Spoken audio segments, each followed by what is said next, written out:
Ladies and gentlemen, it's Thursday. Yes, it is. One more day to my favorite day of the week. Monday. How are you doing, man? Yeah, man, it's good. It's good. It's a 4-day week, obviously, with the bank holiday and all that. And all week, I've been anticipating this great game on Sunday. It's the biggest game in the league, and no doubt about it. To this day, it's still the biggest game. And it's really interesting game. So many things to talk about today. Hope you guys are doing well in the comments as well. But so many things to talk about. This new guy, this new era of Slot. Has he really got it? Beating a promoted Ipswich and beating a Brentford side without Tony. There's so many question marks about this game. And it's two Dutch managers, baller heads coming up against each other, cracking heads. Who's going to come out with a better philosophy?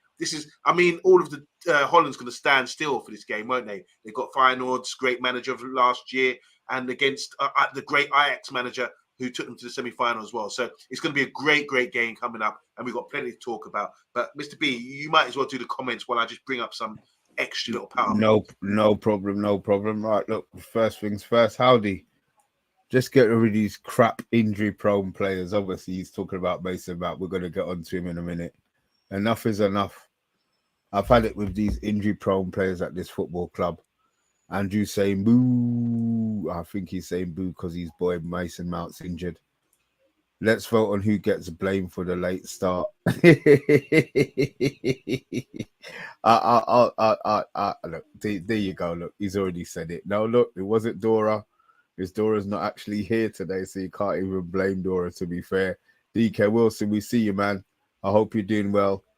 All the way from oh God, let me think of something. Denver, Colorado. I'm sure we've had DK Carrington. I'm sure he's been. I'm sure we've had him there already. All anyway, right. Simon Warner, we see you, man. I hope you're doing well. Let's see what negativity solos come out with. Mac, Fred, and Sancho, 3 world-class players. Oh, bruv, man. They must have spiked Nando's chicken on Monday. just don't. Just don't. There you go. I hope you're doing well. Right, look, first things first. We got a couple of things to talk about before we drift on to the other bits and pieces. Mason Mount. Wow. How unfortunate. Look, last season... Is it unfortunate on Monday? It must be.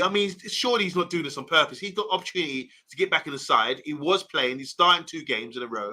And now, the last thing he needs is an injury. And he gets an injury. And look, is he injury prone? The question marks will be starting to raise right now. But, Mr. B, there's a couple of things I want to read out to you about this. Because when was the last time you heard... Usually when an injury happens, you hear the club with a statement, making a statement, don't you? But a player has actually come out with a statement. Do you want to hear it? Yeah. Okay, this is Mount. During the last game, I picked up a minor muscle issue. I will be out for a few games. I worked hard to get my fitness back to where it needs to be. I felt sharp and ready. I wanted you to hear it from me how frustrated I am, as I expect you are too. Are you guys frustrated? He's saying, I will do everything possible to be back in the best shape and help the team. So that's a statement from someone. You don't usually hear that from players coming out with a statement like that. So he's basically saying, picked up a minor muscle injury, be out for a few games, worked really hard to get his fitness back to where it needs to be. He felt sharp, he felt ready, and he wanted to let the fans know how frustrated he is and how he expects the fans to be too. So he's made a statement. Mason Mount's come out and made a statement about it, which is really bizarre. And this is him. I've got some footage or a photo of him making the statement. There he is.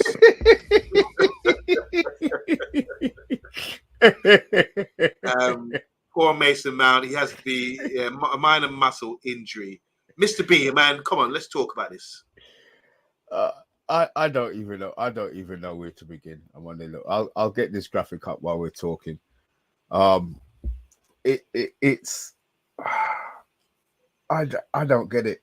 I don't get it. Did they not do their due diligence with him in regards to the injury situation and just rushed him in? I mean, he was injured when we bought him. I don't know how we can't even sell Lindelof with a mash up toe. And we bought Mason Mount. He came to us injured. So I'm really not sure what's going on Monday. You say it's bad luck. Boy, we seem to get these bad luck players. I mean, if you look at his injury record, all right. So, ankle injury, quarantine. What's quarantine? What's that for? Would that have been COVID? COVID, yeah. Minor knock, ankle knock, pelvic contusion, 34 days, pelvic injury, 36 days, unknown injury. I mean, what is it? What's unknown? Why can't they specify what it is? 37 days he missed for us, 6 games. And obviously last season he missed 110 days with a calf injury. So he comes back. Is it down to Ten Hag giving him this super pressing role that he's in, that his body hasn't been used to? I'm on there. I don't know. I don't think it's bad luck.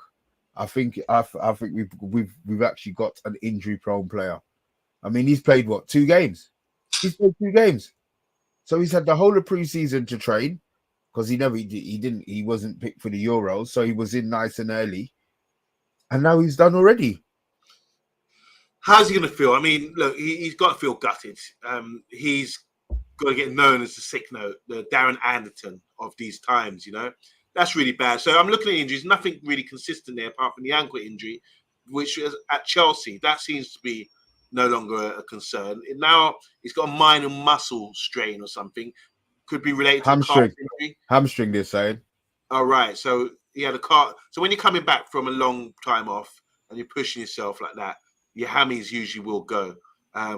This is also a player that's played a lot of academy football coming up. He's getting to the age now where maybe he's burnt out. Maybe the new burnout age is mid-20s if these players are playing so much football as a young kid, you know. I don't know, Mr. B, but the calf injury, obviously that was a massive one from last season. It's not that hasn't been reactivated, but it could be something connected to that, because everything's connected. If you look at the sole of your foot, you touch any part of your sole of your foot, it's connected to something. You could have a headache and it could be connected to your back. You know what I'm saying? The knee bone connected to the spine. You know, remember that tune? But like, it's all connected somehow. What he needs to do is look at his lifestyle, look at changing something so he can prolong his professional career, because the fans won't be happy with this. I mean, you can tell by the comments and by our faces as well. We had a huge sigh when we saw that he's injured again. We thought, no, you've got to be joking with us. And we're getting a reputation now, you know, where our medical staff are being looked upon and saying you ain't doing your job correctly. But I don't think it's that. I just think it's pure bad luck. And Mason Mount, I'm sure he wants to do well. I'm sure he doesn't want to let this opportunity at Man United Football Club go passing by as a joke, but he's slowly becoming one. Yeah, I think you're right there. Let me get a couple of these messages up here. Obviously, I did see the comments about what a pelvic contusion is, but I'm actually not going to put that up. You lot can talk about that in the comments. Simon Warner's got this here. Why do you have a habit of buying players who are crocked? Yeah, before they even kick a ball and they're out for some time. I mean, I just don't get it. Monday, I don't get it. Let's see. Mount was a huge mace of money. Both he and the Titanic have one thing in common: both disasters. Jesus Christ. Richard, I hope you're feeling a little bit better, man. I hope you're feeling a little bit better there, mate. Let's have a look at this one. Nope. It's how the players are getting coached and the structure and what they're doing in training that's causing it. Oh, I can't. I'm so glad Solo's not in here sometimes. He's so negative, you know. I swear. He kills me, man. Let's have a look on here. Look, I'm going to leave you to the rest. There wasn't much comments on here. We'll keep going. No Mount for Sunday. Matty Bassett's just got his comment in. Look, we'll discuss. We'll get on to what the replacements may well be. So, what you got for me on Monday? All right, yeah. So obviously we're playing Liverpool. This is the preview show. We want to look at Liverpool. Are Liverpool the man or the team they used to be? In the words of Roland Gift, I'm not the man I used to be. I don't think Liverpool are the team they used to be. They used to beat us 7-0, 5-0, all these stupid scorelines under Klopp. Have they dropped off? When you saw Arsene Wenger leave after a successful spell, Arsenal kind of dropped off. Man United dropped off definitely when Alex Ferguson left. I think Klopp, you have to consider he was a great manager for the club. He was there 7-8 years, or however long he was there. I can't even recall now. Maybe even longer. But it's bound to be a drop off because the players have that intensity under Klopp. They loved him. You know, they haven't brought anyone else in apart from Chiesa yesterday. That was lastminute.com for quite cheap, but mind you, for someone who's quite talented, depending on his injury record. You know, so my thing today will be saying, let's see what Liverpool got, because this is a true test for them. It's all right beating Ipswich, like I said, and beating Brentford, but let's see what they've really got when they come up against Man United. When it's going to be a proper derby, and we'll be flying out there and trying our best to do a good job against them. If we look at previous games, Mr. B, most recent meetings, we drew 2-2 at Liverpool, so at home last season, April. And then in December, we drew 0-0 at Liverpool, which is 2 decent results. And then obviously, I'm not going to read that one out, but you see that result there. And then we beat them 2-1 at home. So our home record against them is pretty good. We've drawn one and won the last game as well. So this is under Ten Hag as well. And then obviously we lost 4-0. But don't forget, we beat them in the FA Cup as well. So it's not all doom and gloom. I know the bookies have them slight favourites, but you got to consider we've done pretty well against them. And this is in one of our worst seasons in the Premier League. We didn't lose to Liverpool, who were clearly, above us and maybe better than us as well, going into that. So it's going to be a very interesting game regarding that. Also, just looking, Mr. B, at the head-to-head, not that it means anything, but this is for the Premier League. We won 29 games. They've won 19. There's 64 games played, and 17 home wins and 17 away wins. And so we're head and shoulders above them in the Premier League era, no doubt about it. And just going lastly here this is what they played against Brentford. So what they do, Mr. B, they have a 4 at the back, as usual. 2 sort of pivot players, which I want to talk about Gravenberch, because someone we were interested in, and McAllister. And then ahead of him is the Hungarian guy. And then they've got Jota up front, down the middle, Luis Diaz, who's on fire, and Salah. We know that. But Gravenberch is someone I've been watching him for the last couple of games for Liverpool. He looks like a player. He looks like he's coming deep as a 6, picking up the ball and getting into good angles to receive the ball, getting into space and helping them build up from the back. Gravenberch looks like a good player. I thought he's more attacking than that, but he's managed last couple of games for the new manager. He's playing as a deep line kind of midfielder. He's not pigeonholed as that in sense, but he can drop off and help the build up from the back, and he's doing a really good job. Very intelligent. Obviously, he's schooled at Ajax, and he's someone who's performing pretty well. And obviously, I'm just talking about Gravenberch at the moment, but we know their players. We're familiar with them, and obviously, the threat would be their attack, because people are saying they've got the best attack in the whole of the Premier League. They've got Salah, Jota, and Diaz, but as also on top of that, they've also got Nunez, they've got Chiesa, and they've got Elliott maybe as well, and this Dutch boy who scored lots of goals in the Euros. Oh, Gakpo, yeah. So they've got a lot up front. Where we're struggling, their front 6, whatever combination you use, is very potent as well. So Gravenberch is a player for me that we really need to get in and around, because he's come into the side as a 6, according to the last 2 games, and played really well. So that's just my little quick assessment of Liverpool. I just think we need to get in and around them, stop Gravenberch from playing out from the back, and obviously you've got to be ready for that potent Jota looking like he's finally getting the recognition he deserves. I'm actually not worried about Liverpool. This is the game that I think we're gonna step up to. Obviously, look, we'll have a full preview tomorrow, but we'll discuss things as we go. With Mount being injured, that was the call that not just me, I think quite a few fans were calling for anyway. I think it's the perfect opportunity to give Zexy a start. Yeah. Whether or not Ten Hag does that, I would like to think that is the only option he has. let's be serious. If you look at what the team is, I would like to think that's the only option he has. Obviously, Agate still hasn't passed his medical, but I mean, I'm assuming that's done. They've done all the shirts, and he will be training with the team tomorrow.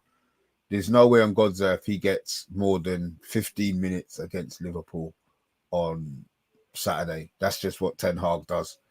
I have no idea if he's been called up to the Uruguay squad. But I know that Mazraoui's been called up, but he's been playing. Agate has actually been playing. So it would be, I would love for them for that 2 weeks to just leave him here, let him get himself settled, and then come back firing for the next set of away fixtures. But getting on to the Xerxes part of it, I think he deserves his start on Monday. I don't think any team should be playing without a striker. It's just my opinion. We've spent more than enough money in him, 34, and he's proved that he can play in our team. He was unlucky in the last game, and he scored on his debut. So I don't think it's a situation where we should be worried. It's the instructions that Ten Hag's going to give him is more what I'm worried about. Are we going to go the 4-2-4 pressing where he expects him to run around like a donkey? In which case, then he's probably going to be fucked by half time. So what are you thinking? I see you sighing and shaking your head there. Well, yeah, it's like, I think it's like for like. Mount's been starting the last 2 games, but the person Mount's come off. Xerxes come on for Mount both times, so it's just a natural order that now Mount's not playing, Xerxes will start. That's sure, and I'm sure of that. We've been building up to this game. I think we would have liked to have 2 positive results going into this game, but we haven't. So Xerxes for me will start. When you look about can he do what Mount was doing, they're different players, but he would have expected to also stop them from playing out, which means covering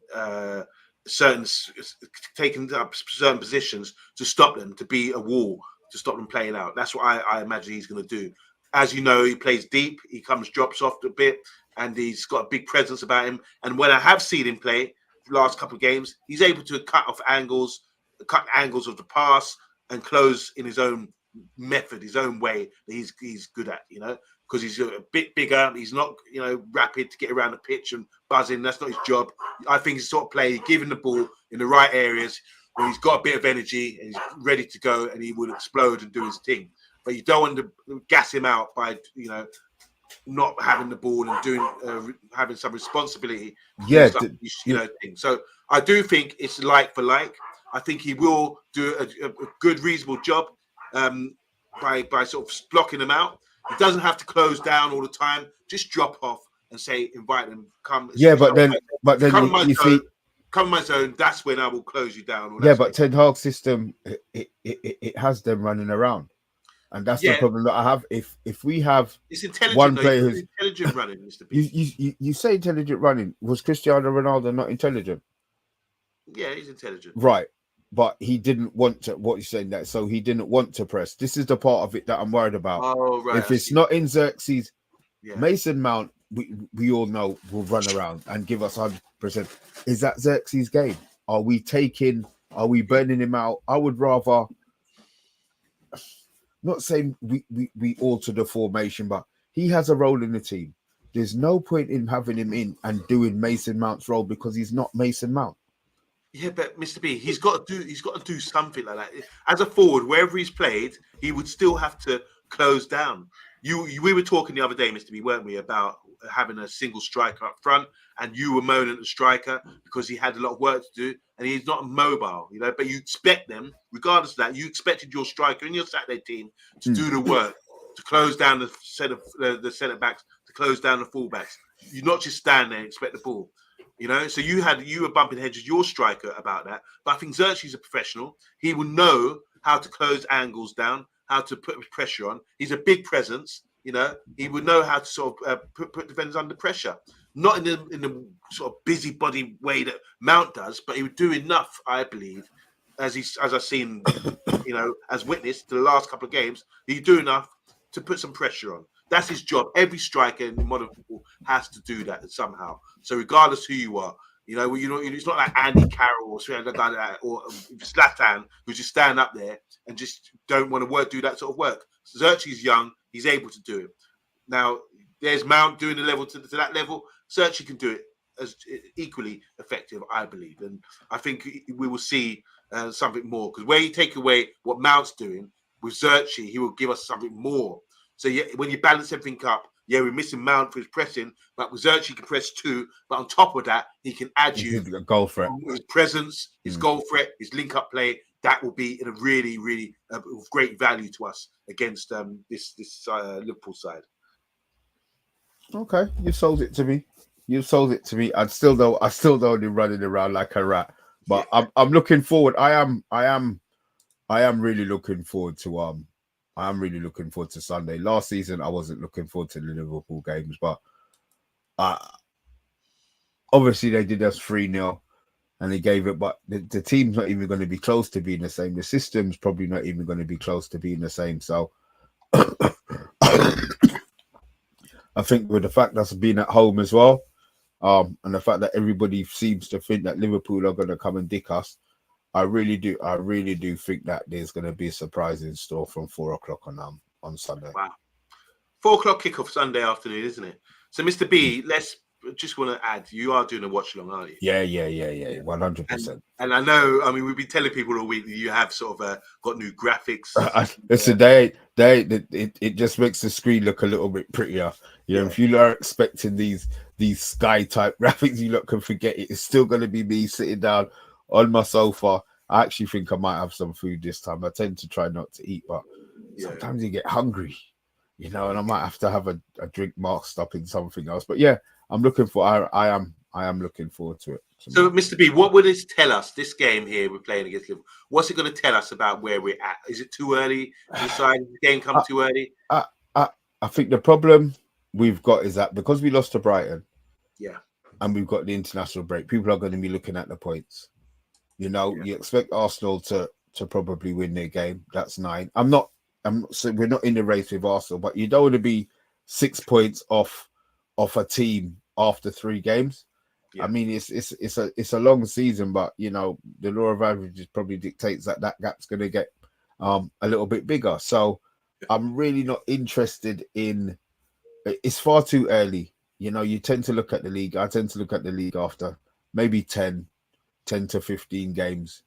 Obviously, you do look at it beforehand, and obviously you're in a better position than you are. You tend to comment, but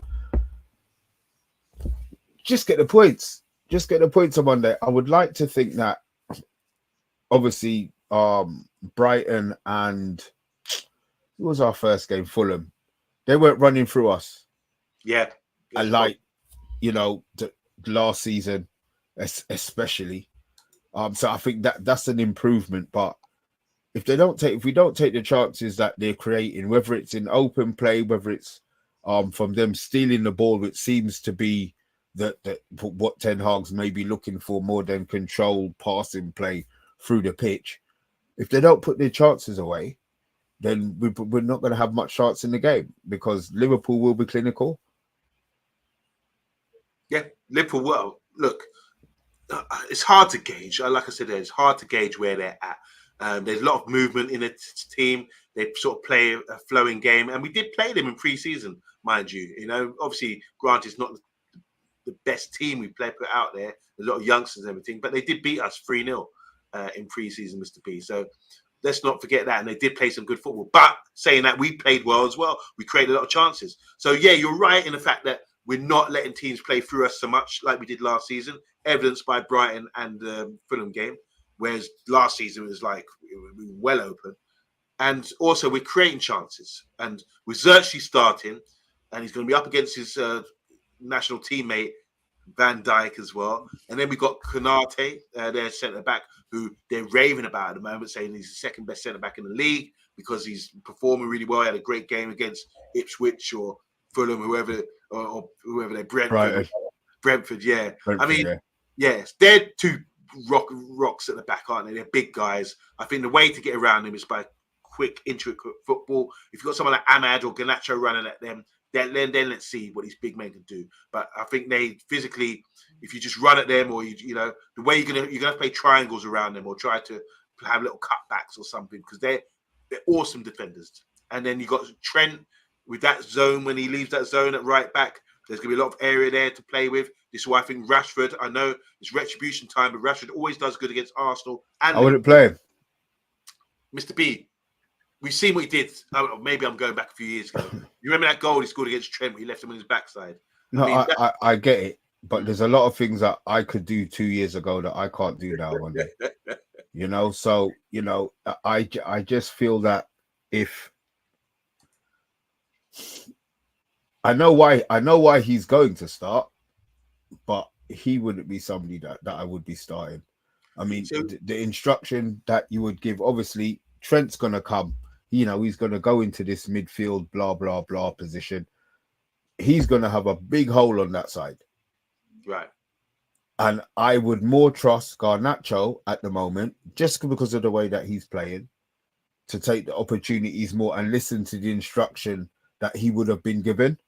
You know, they'll still do the same tracking back. Rashford has been tracking back. I can't dispute the fact that he hasn't been tracking back this season. Yeah. That part of it, I'm not going to deny. The forward pressing part, I still don't think he wants to do. But it is what it is. He's doing it reluctantly. But I just feel that we would be better to have our Garnacho starting and Rashford coming off the bench for the game. But I said we'll talk about more of that tomorrow when we hear what his press conference is saying. Yeah.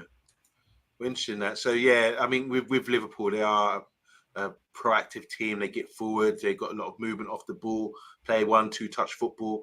Obviously, like I mentioned earlier, you've got McAllister and Gravenberch in midfield. We need to get in and around them, put it on them. I don't think Gravenberch is good as he is on the ball and off the ball. Physically, I think we can get at him, but who's going to do that?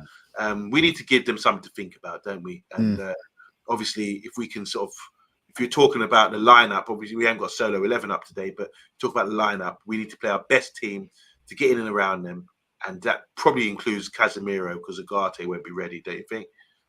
No chance. Absolutely no chance. Well, Casemiro's not starting. Oh no, Ugarte's not going to be ready. Oh right. Oh yeah. Okay. Good. I'm glad. 40 minutes. Yeah. So I think it's going to be a really, really tough game for us. Look at it. I think Liverpool will have opportunities, but they're going to come up against a stricter Man United this time around. It won't be easy. Like, we put a stop, to their 7-0 and 5-0. The last couple of games, we've beaten them. We drew twice in the league. So they should start to realise that we ain't that walkover team anymore. And then from that, where we're comfortable, make ourselves comfortable in central positions, stop them from playing through us, we will create chances. We will. Most certainly, Mr. B. And that's where we need to be more clinical. The most important thing for me, we would have 6 points right now if we were finishing our dinner. Look how many chances we had against Fulham. And then the chances, obviously we had a goal disallowed, but the chances that we didn't take against Brighton away from home. We're at home. Surely we're going to create chances. Surely we're going to put them under pressure at some point in the game. But it's about being more clinical now. We have to actually finish things off. And I think with Xerxes there, with the build-up and the excitement that he's created in the last two games, playing against Liverpool, looking around and realising, man, this is showtime. I think he's going to stand up and represent. And I think he can physically match Van Dijk and Konate. And I think up here as well, with football, he will move them up because he will bounce it off and, play around them. Do you understand what I'm saying? So, and pace-wise, I think he's strong enough to sort of get in, wrestle with them and do all of that. I think it's going to be a great display by Xerxes coming up this weekend. So I'm really, in a way, I don't wish anyone injury, but I'm really glad that question mark about Mount starting is out the window and Xerxes is showtime. Over to you. Let's hope. Let's just hope Ten Hag's thinking how we're thinking. We talk about the logical decision. Sometimes he hasn't been too logical on Monday, but yeah. Look, let's get Xerxes in the team, and let's see what happens. Obviously, guys, that we've got the presser tomorrow. We'll have Solo's 11 up tomorrow as well. I couldn't get hold of him today, and I didn't want to make one up, so we will get that up tomorrow. So we've done that one, guys. On Monday. Yesterday we did a show about Sancho being gone. Yeah. What? It's been a U-turn, isn't it? Yeah, I understand. All right, look, he all of a sudden he doesn't, he's a London boy and he supported Chelsea as a kid, more than likely, and they're going to drag up some shirt with him, with a Chelsea shirt on. But the situation's crazy. Yesterday, everybody expected it to be done. Obviously, Juve got rid of Chiesa, got a player off the wage bill, got 10 million in. Is there a chance that this deal's going to fall through? It better not, because you don't want him hanging around the club, to be honest. We're all sort of expecting him to go. I'm going to read this out. This is what I've heard today. So Chelsea are currently talking to Man United for Jadon Sancho in a separate deal to Osimhen, because obviously they're looking at Osimhen as well. Both deals are still being negotiated, while the Saudi Arabian club have met with Osimhen today in Italy. There is now very little chance that Sancho joins Juventus. The transfers of Kostic and Arthur are blocking the move. This is from Romano. So looks like we were begging for Chelsea to take this deal now, but Chelsea are looking at other options with Osimhen as well. Is Juve's window closed the same time as the UK would? Is it I believe European? So. Yeah, Oh, it is. Okay. I believe so. Do you want to say hi to Darren Tubbs, friend of mine? He's saying you man are finished come Sunday. Obviously, he supports Liverpool, so he's there getting all cocky again. But yeah, we will see what happens. Big up to James as well. Slot will sit down. We'll sit Eric Ten Hag down, says James. So guys, you can see these Liverpool fans in the comments. James isn't a Liverpool fan. James is a United fan. So why is he saying Slot will sit Ten Hag because down? He thinks that he's going to sit him down. He's James is Man United. He hates. He thinks Ten Hag's a dickhead. Well, we're getting distracted. Let's talk Sancho. So Double A is saying here, Sancho loan with obligation to stay. Oh, God. Here we go. It all comes down to wages for Sancho. Chelsea would be suited for them then, because they can pay that sort of wage, can't they? Yeah, but they're not going to. They're not going to be stupid enough to pay Sancho. How is this deal supposed to work now? You know what? He's not gonna. It's not going to be an obligation to buy for Chelsea, which then means that we've got this whole headache again come the summer next year. And is he going to play at Chelsea? Is he going to get in and play at Chelsea? All the players Chelsea have, is he going to get in there at play? So he's going to spend a year sulking, us paying half of his money, and then he's going to come back to us next season to cause us headache again.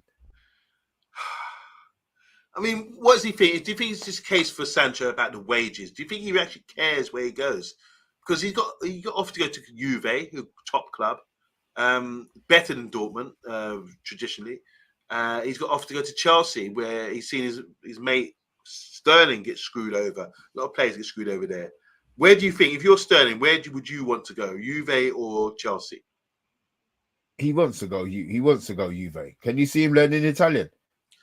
Well, I think he wants to go Chelsea. I think that's what he's that's what I mean. Yeah, I'm saying he wants to go Chelsea. All right. Okay. Sorry, maybe I said what I said wrong. I don't know what I just said, to be fair. But yeah, maybe it came out wrong.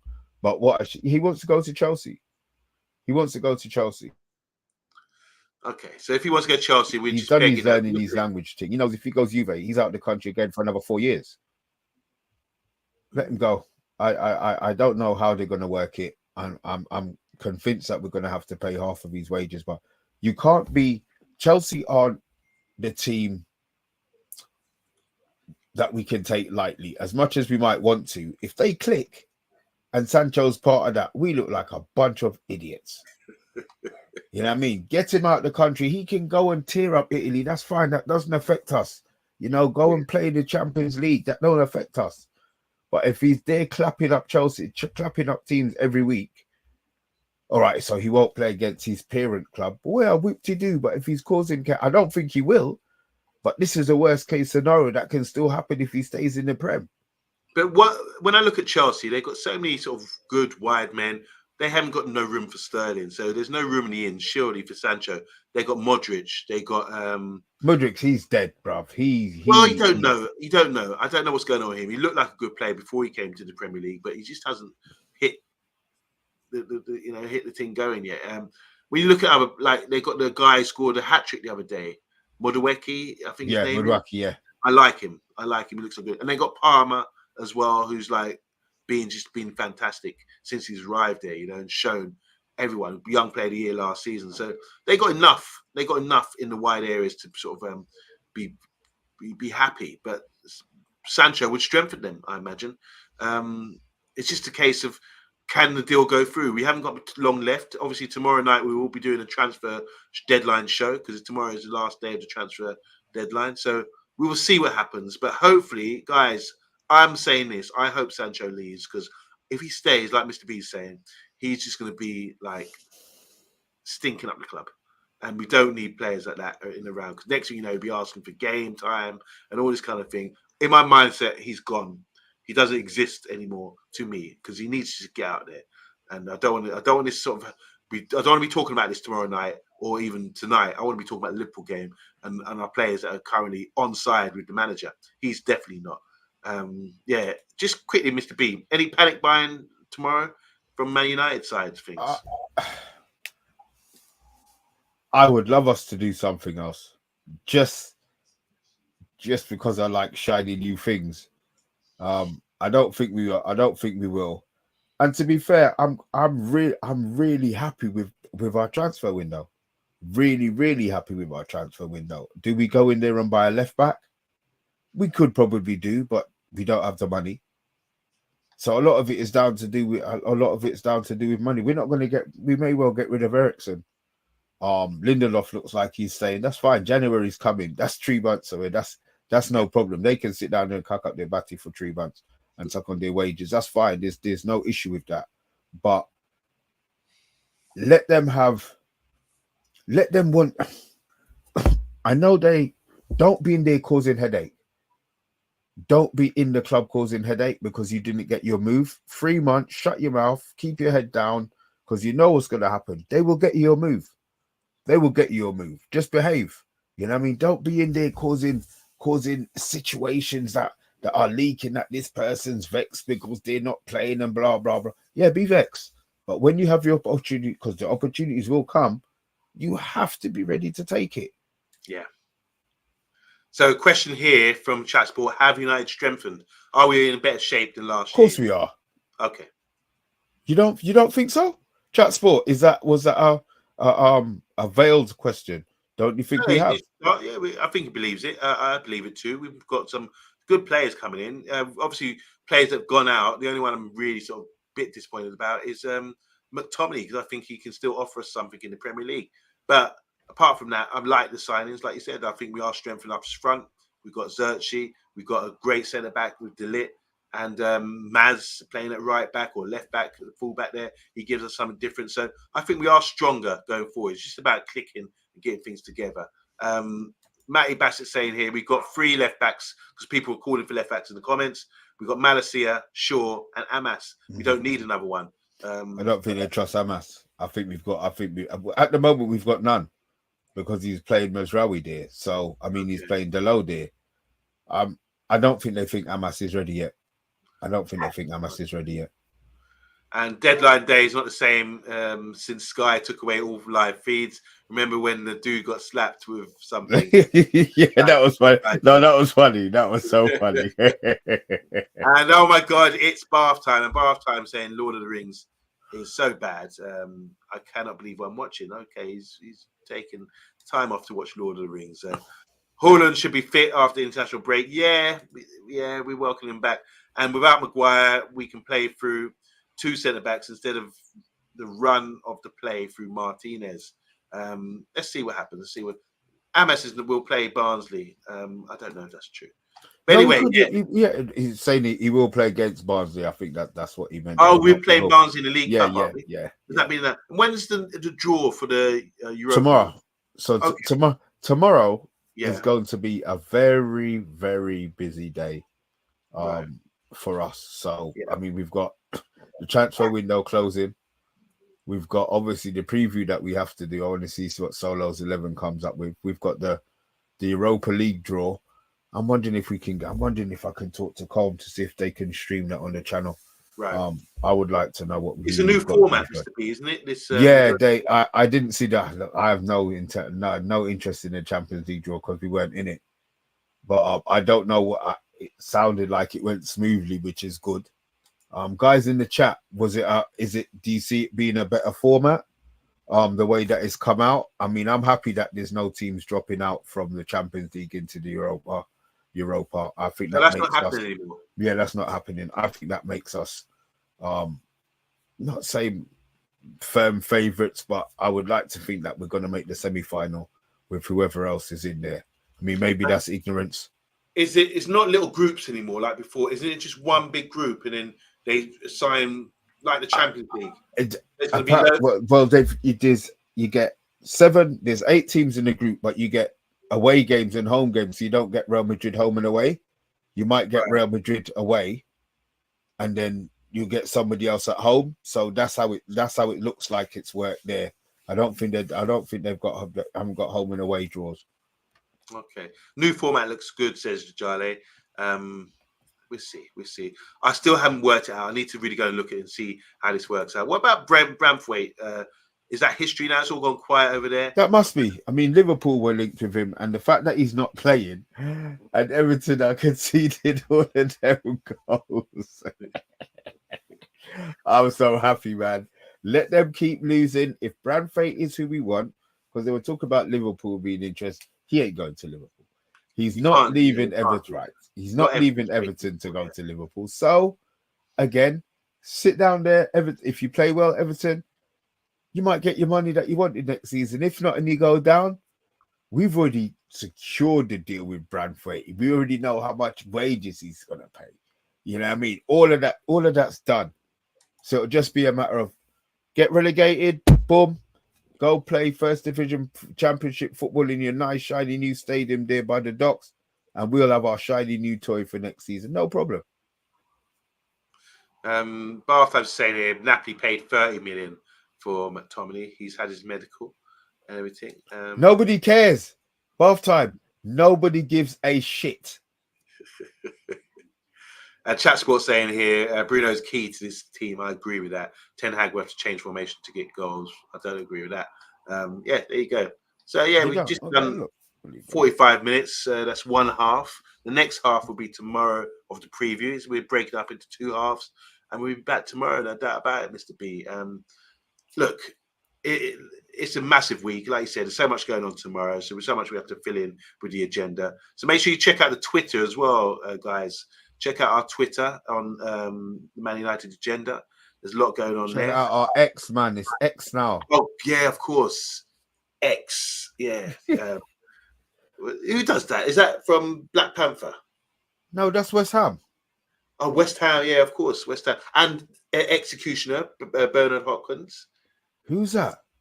Boxer. Oh, Boxer. Oh, sorry. I thought it was one of your wrestling guys. All right, so don't forget tomorrow, guys. Tune in for this part 2, another 45 minutes of the preview. I think I'll tell you what, it's not going to be 45 minutes. There's no way it's going. You lot may as well get your cup of tea, get your rag. It's going to be a long. The transfer window closes. Are we going to midnight? Hey, we might not be going to midnight, but the show ain't going to be 45 minutes. And you lot are more than welcome to jump in and jump off and give yourself. It's not going to be a marathon, but I think it could be a 45. How's it going to be? You told me how it's going to be 45 minutes. We've got the draw to talk about. Well, extra time then. There'll be added time. All right. You know what? There'll be added. Yeah, there you go. There'll be added time. All right. And guys, if you want to come on tomorrow and give a little spiel about the transfer window and how you feel we're going to do against Liverpool, you don't have to show your face. If we trust you and know you, we might leave the link in the comments for you guys to come on and have your say. We can always read, but we just don't know your voice. I know, has Andrew got a Welsh accent? Everyone wants to know. You know, as Bilal, has he got a traditional Indian accent? We don't know, but it would be nice to have you guys come on and talk to us if you got the balls. Yeah, all right. If you think you're hard enough, innit? Yeah, that's the one. That's the one. And all right, guys. There's no fax machines tomorrow. Thank you, Steph. Guys, look, thanks for watching.